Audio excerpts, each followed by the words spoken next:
Oi, gente, tudo bem? Tô eu aqui de novo com o mesmo look porque é o dia da gravação, então são vários posts que eu fico compartilhando aí conteúdo e informações pertinentes ao direito de família, dicas de empreendedorismo, entre tantas outras coisas que eu espero, né, fazer sentido para vocês como fazem sentido para mim.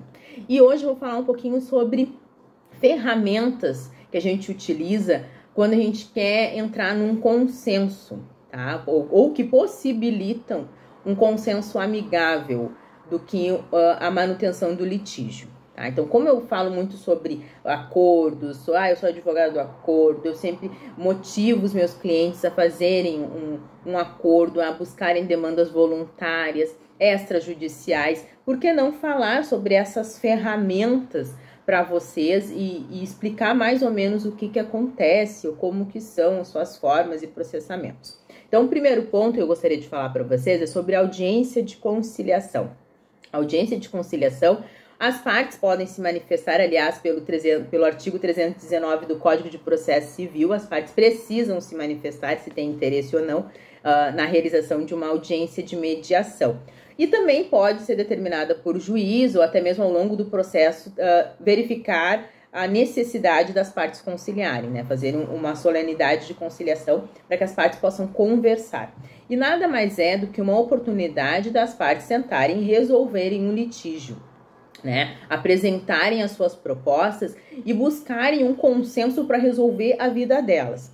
É importante que as pessoas saibam que a conciliação é uma oportunidade que o juiz dá para que as partes tomem a decisão, tá? E passa essa decisão a ter eficácia a partir, né, da homologação feita pelo juiz, tá? Mas isso é bem importante, é uma oportunidade que as partes têm de elas mesmas resolverem. Mesmo tendo discutido, mesmo tendo brigado, ainda assim elas podem sentar e conversar, tá? E isso é muito importante, porque às vezes as pessoas têm aquela ideia de conciliação, ela é uma perda de tempo.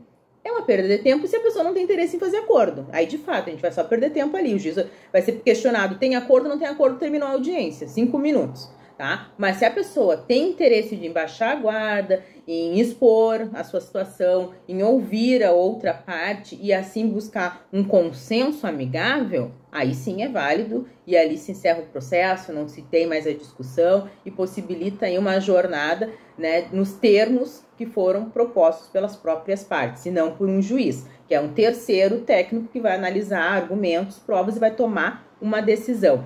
As pessoas elas têm que botar na cabeça que quando a gente busca o judiciário, a gente nem sempre vai ter deferido, aprovado o nosso direito, né? O judiciário, se a gente busca em litígio, muitas vezes a gente vai ter só uma decisão de mérito, tá? Então, nem sempre a gente vai conseguir aquilo que a gente almeja. Independente de a gente achar justo ou não, é assim que funciona.